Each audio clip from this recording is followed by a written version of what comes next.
Hello students. मैं नीलेश खरे, आपका teacher. आज आपको पढ़ाऊंगा बीम का वर्गीकरण। इंग्लिश में कहें तो क्लासिफिकेशन ऑफ बीम।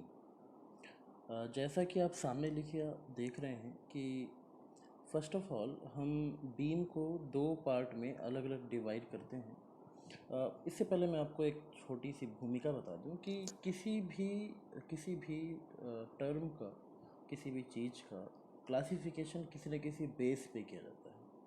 मैंने यहाँ दो बेस एक साथ दिखा रखे हैं। अगर आप देखें यहाँ पर तो एक बेस है स्टैटिकली डिटर्मिनेट बीम और एक है स्टैटिकली इनडिटर्मिनेट बीम। देखें यहाँ पर एक ये है और एक ये। पॉइंटर के स्पीड से आप देख सकते हैं यहाँ पर। थोड़ा सा मैं आपको और क्लियर कर देता हूँ यहाँ पर कि ओके। सो देखिए, स्टैटिकली डिटर्मिनेट बीम, यहाँ जो आधार मैंने उठाया है ये है इसकी डिटर्मिनेशी। डिटर्मिनेशी मतलब निर्धारण करना। निर्धारण करना मतलब कि जो भी उसके अननोन वैल्यूज़ हैं, जैसे कि किसी भी चीज़ में जो अननोन वैल्यू होती है, खासकर इस बीम में बीम के रिएक्शंस उसके अननोन वैल्यू होती हैं, जो उसकी प्रतिक्रियाएं हैं। तो स्टैटिकली डिटर्मिनेट बीम एक ऐसी बीम होती है जिसके सभी अननोन्स को हम फाइंड आउट कर सकें, उनको ज्ञात कर सकें with the help of equilibrium equations. Equilibrium equations इससे पहले वाला टॉपिक था, साम्य अवस्था के सामान्य प्रतिबंध। उसमें तीन अलग अलग इक्वेशंस आई थी, sigma F x equals to zero, sigma F y equals to zero and sigma M equals to zero. तीन इक्वेशंस होती हैं। और थोड़ा सा अगर आप मैथ जानते होंगे तो आपको ये पता होगा कि तीन इक्वेशंस अगर हैं तो मैक्सिमम तीन अननोन्स हम फाइंड आउट कर सकते हैं। तो यहाँ पर अगर कहें तो तीन इक्वेशंस मतलब अगर ये जो तीनों बीम आप देख रहे हैं, simply supported beam, cantilever beam and overhanging beam, okay. तो इन तीनों ही बीम्स में तीन से ज़्यादा अननोन आपको नहीं मिलेंगे। सिंपली सपोर्टेड में भी, कैंटिलीवर में भी और ओवरहैंगिंग में भी। अभी नीचे मैं आपको बताऊंगा तीनों। और continuous fixed and propped cantilever में आपको तीन से ज़्यादा अननोन दिखेंगे, इसीलिए वो स्टैटिकली इनडिटर्मिनेट बीम है। मतलब एक ऐसी बीम जिसको हम इक्विलिब्रियम इक्वेशन मतलब sigma F x, sigma F y and sigma M equal to zero वाले तीन इक्वेशंस को यूज़ करके हम उनके अननोन वैल्यूज़ को फाइंड आउट ना कर सकें। ओके, नीचे चलते हैं। तो अब इस तरह से इनको छः तरह के अलग अलग बांटा गया है, लेकिन जनरली अगर आप किसी बुक में देखेंगे तो इन दोनों को अलग अलग दिखाया जाता है। तो जो ऊपर का बेस है वो कुछ इस तरीके से है कि इन द टर्म्स ऑफ, अगर हम कहें कि डिटर्मिनेशी, कि अगर डिटर्मिनेशी के आधार पे डिवाइड किया जाए तो दो तरह की बीम होती हैं, स्टैटिकली डिटर्मिनेट और स्टैटिकली इनडिटर्मिनेट। ओके। अब अगर in the terms of reactions देखा जाए कि बीम में जो हम रिएक्शंस यूज़ कर रहे हैं, जो बीम में सपोर्ट्स यूज़ कर रहे हैं, तो सपोर्ट्स के आधार पे छः तरीके की होती है जनरली। आपकी अगर आप अगर आप अपनी टेक्स्ट बुक में देखेंगे तो आपको शायद पांच मिल सकती है वहाँ पर।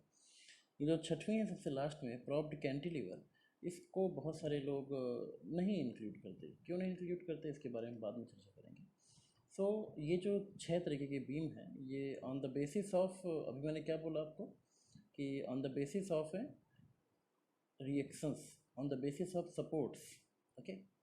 जैसे अभी अब आपको मैंने लास्ट टाइम सपोर्ट्स भी बता रखे हैं कि तीन तरीके के होते हैं, सिंपल सपोर्ट, रोलर सपोर्ट की एक कैटेगरी है, हिंज सपोर्ट, फिक्स सपोर्ट। तो इन सभी छयों में आपको अलग अलग तरीके के सपोर्ट लगे दिखेंगे और उसी हिसाब से हम इनको डिवाइड करेंगे।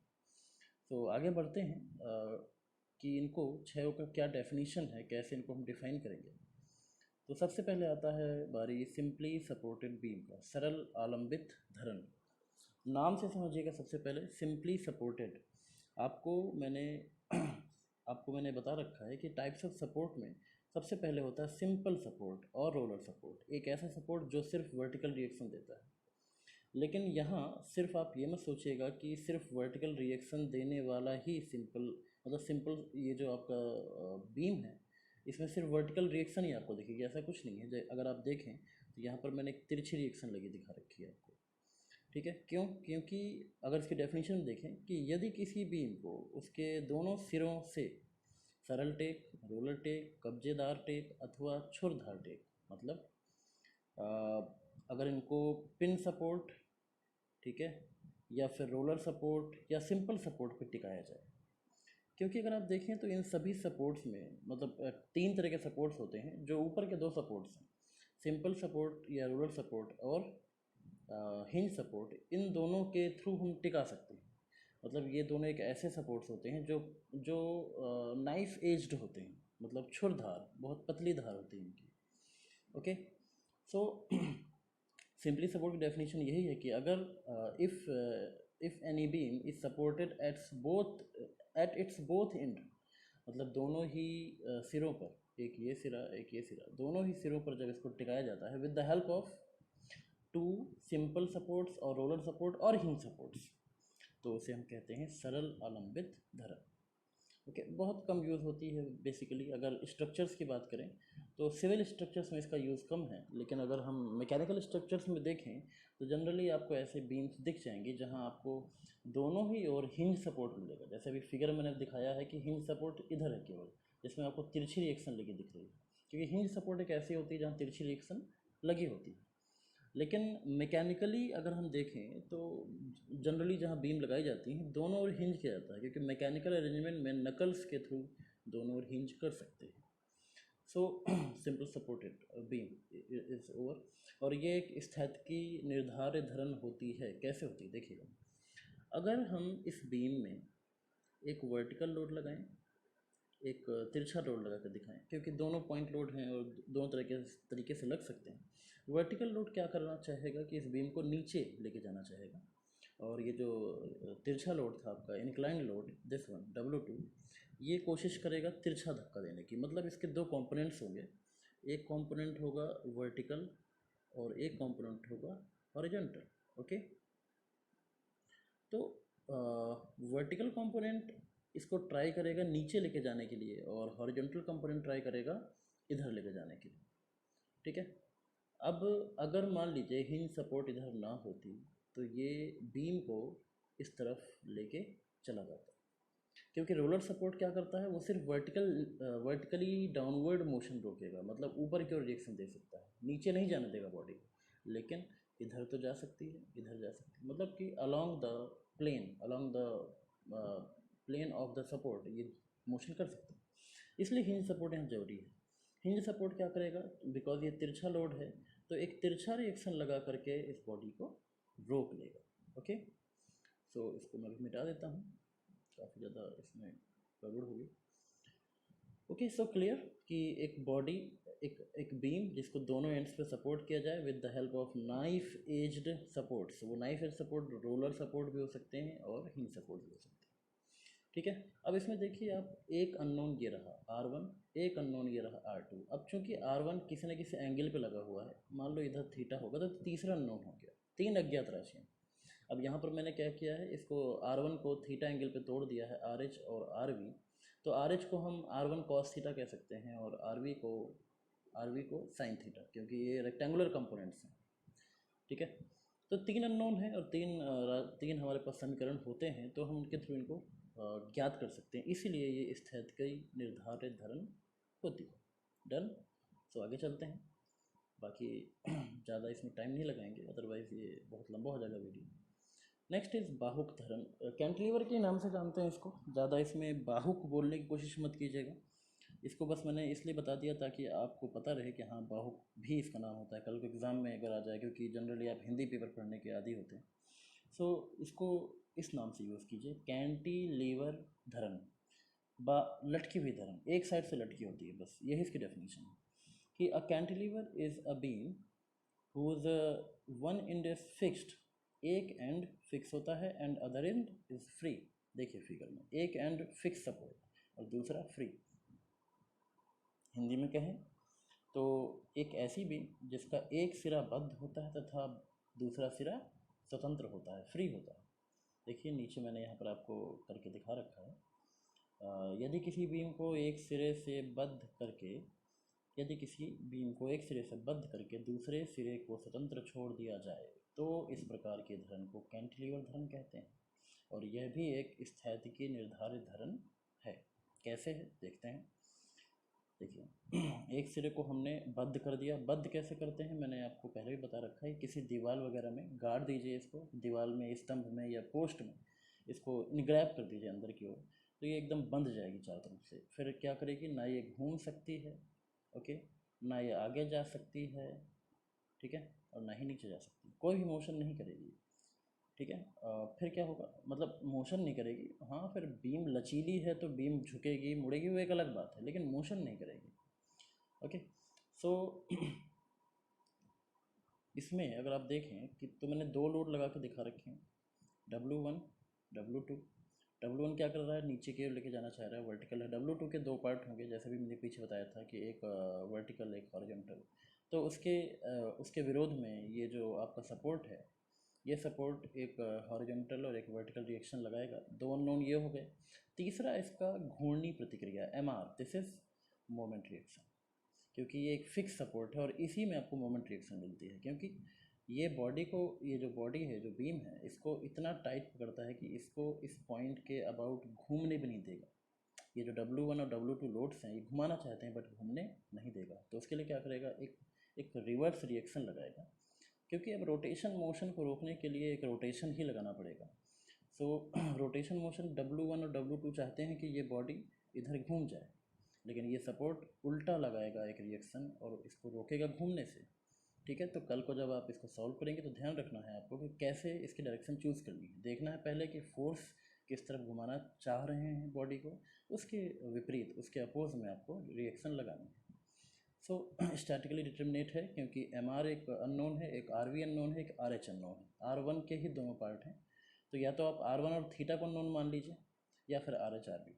तो तीन अननोन हो गए। आप इसको आराम से क्या वो जो आपका इक्विलिब्रियम इक्वेशंस हैं, sigma F x sigma F I am, तो उन तीनों की हेल्प से आप इनको फाइंड आउट कर सकते हैं। नेक्स्ट में चलते हैं, this is over hanging.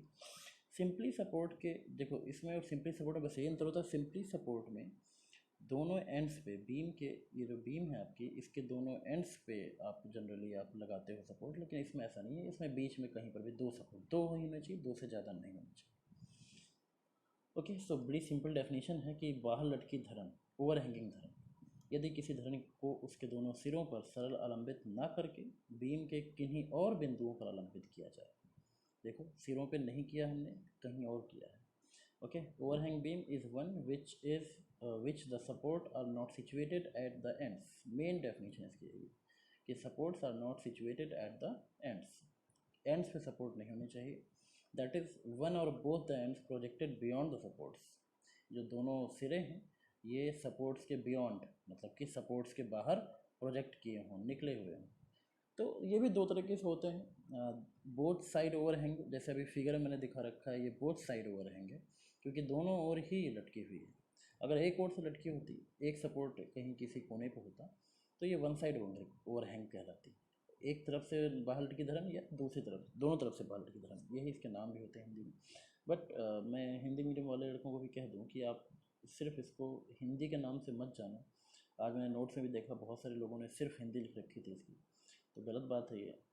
Beam के टर्म्स में, ये जो इंजीनियरिंग के टर्म्स हैं, इनमें हिंदी नहीं चलती, इंग्लिश चलती है। तो ओवर हैंगिंग बीम के नाम से जानेंगे, कैंटिलीवर, ओवर हैंगिंग, ये बाहर लटकी धरन, ये सब हम इंडियंस के बनाए हुए नाम हैं। जो इसके नाम है वही रहने दीजिए, ओवर हैंगिंग बीम, ओके। तो नेक्स्ट पे चलते हैं। अब आती है बारी इनडिटर्मिनेट बीम्स की, जो सरलता से जिनके अननोन्स को आप ज्ञात ना कर सको। फिक्स्ड बीम, सबसे पहले फिक्स्ड बीम एक ऐसी बीम है जिसके दोनों साइड्स को फिक्स कर दिया गया, ठीक है। जैसे कैंटिलीवर वन साइड फिक्स होती है, ये दोनों साइड फिक्स होती है। ये जो आप छतों में बीम यूज़ करते हैं, ये फिक्स्ड बीम होती है, क्योंकि ये दोनों साइड से दीवार और स्तंभों के माध्यम से फिक्स की जाती है। So the definition is a fixed beam is one whose both ends are rigidly fixed, okay, both ends rigidly fix. Hindi में क्या है, तो यदि किसी बीम के को इसके दोनों सिरों पर बद्ध कर दिया जाए, याद रखिएगा ये पंच लाइन है इसकी, बद्ध, फिक्स कर दिया जाए। अगर आप चाहें तो इसके ब्रैकेट में फिक्स लिख सकते हैं और अच्छा लगेगा। तो इसे बद्ध धरण कहते हैं। अब ये स्थैतिकी अनिर्धार क्यों है? ओके, सो अगर आप देखें ध्यान से तो यहाँ पर मैं इनको मिटा देता हूँ। दोनों तरफ फिक्स है। एक लोड ये है,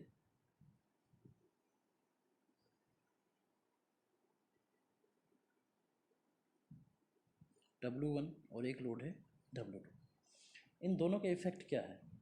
दोनों का इफेक्ट समझिए। W1 तो प्योरली नीचे की ओर धक्का देना चाहता है, चलिए ठीक है। W2 का दो धक्के हैं, इसका एक हॉरिजॉन्टल कंपोनेंट है और एक वर्टिकल कंपोनेंट। ये बार बार मैं इंक्लाइन लोड दिखा ले रहा हूँ ताकि कोई अगर ऐसा भी लोड आए तो आप उसको सॉल्व कर सको। बाकी जनरली वर्टिकल लोड्स ही आपको मिलेंगे।